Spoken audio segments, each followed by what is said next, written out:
And moving forward, we have Janab Latif Khan, the chairman of MS Group. I request Latif Khan to address the gathering, please. السلام علیکم ورحمۃ اللہ وبرکاتہ اللہم صلی علی سیدنا محمد وعلی آل سیدنا محمد وبارک وسلم اعوذ باللہ من الشیطان الرجیم بسم اللہ الرحمن الرحیم رب اشرح لی صدری ویسر لی امری واحلل عقدۃ من لسانی یفقہوا قولی۔ سب سے پہلے تو میں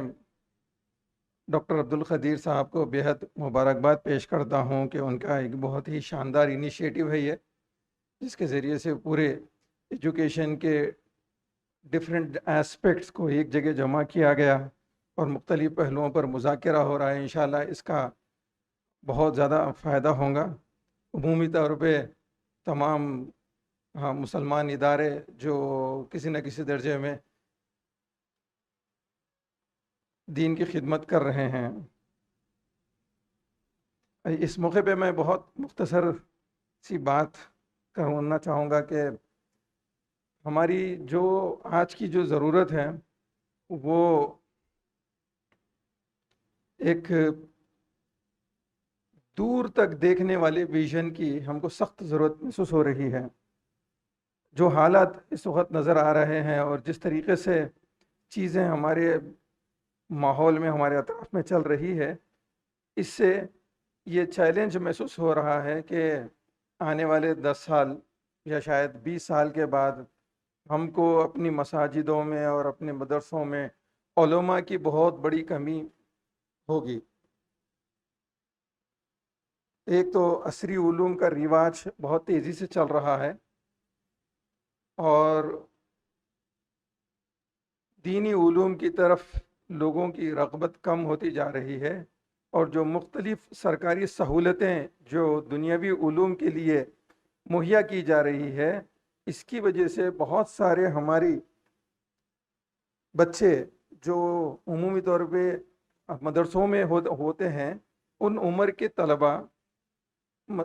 عصری علوم کی طرف زیادہ رجوع ہو رہے ہیں، جس کی وجہ سے شاید ایک بہت بڑی خلا آنے والے دنوں میں ہمارے مساجدوں میں اماموں کی کمی کی شکل میں اور مدرسوں میں استادوں کی کمی کی شکل میں سامنے آئے گی۔ میں امید کرتا ہوں کہ یہ جو کوششیں ابھی چل رہی ہے، اس کے اندر کسی نہ کسی درجے میں وہ آنے والی جو خلا ہے اس کو پورا کرنے کا چھوٹا یا بڑا ایک نظام تیار ہو رہا ہے، اور اس کی اشد ضرورت ہے۔ مجھے یاد ہے ہمارے بچپنے میں ہماری مسجد میں تراویح پڑھانے کے لیے حافظ قرآن نہیں ہوا کرتے تھے۔ تقریباً میں 30 سال پہلے کی بات کر رہا ہوں یا 35 سال پہلے کی بات کر رہا ہوں، تو پتہ چلتا کہ فلانی مسجد میں اپنی مسجد کا نام رجسٹر کرائیں، ایک ٹرین آنے والی ہے یو پی سے، اس ٹرین میں بہت سارے حفاظ آئیں گے، ایک حافظ قرآن ہم کو بھی مل جائے گا اپنی مسجد میں۔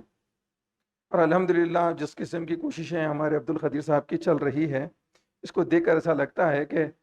الحمدللہ حفاظ الحمدللہ جس طریقے سے بھی تیار ہو رہے ہیں اور پھر عصری علوم کی طرف بھی آ رہے ہیں، یہ ایک اچھی نشانی ہے۔ انشاءاللہ آگے جا کے ہم کو حافظ انجینئر، حافظ ڈاکٹر، حافظ پروفیشنلز بہت سارے ملیں گے، لیکن ساتھ ساتھ ہم کو ہمارے مدرسوں کو بھی اسٹرینتھن کرنے کے پر غور کرنے کی بہت زیادہ ضرورت ہے۔ میرا تعلق تو پیورلی عصری علوم کے اداروں کے ساتھ ہے، لیکن جب ہم بیٹھتے ہیں، اپنے مذاکرے کرتے ہیں اور اپنے مشاورات کرتے ہیں، تو ہم کو یہ چیز بار بار نظر آ رہی، چونکہ یہاں پر بہت سارے ذمہ داران موجود ہیں۔ میں محسوس کیا کہ یہ بات یہاں پر رکھیں گے تو انشاءاللہ اس سے شاید کوئی ڈائریکشن مل جائے ہم کو بھی۔ ساتھ ہی ساتھ ہم کو اپنے جو نوجوان نسل ہے، ان کے اندر ایک دور تک دیکھنے والی نظر پیدا کرنے کی ضرورت ہے۔ آج ہم لوگ بہت مایوپک ویژن رکھتے ہیں، جو سامنے دکھتا ہے ہم اسی کو سب کچھ سمجھ رہے ہیں۔ ہم کو اپنے بچوں کے ویژن کو بہت آگے بڑھانا ہے۔ اگر ہم پیچھے جا کے دیکھیں گے تو دنیا میں جو تیزی سے تبدیلی آ رہی ہے، آنے والے دنوں کی جو تبدیلی ہے وہ اور بھی بہت زیادہ تیزی سے ہونے والی ہے۔ اب تک جتنی تبدیلیاں آئی ہے ان سے بھی بہت زیادہ تیزی سے تبدیلی آئیں گی۔ دیکھتے دیکھتے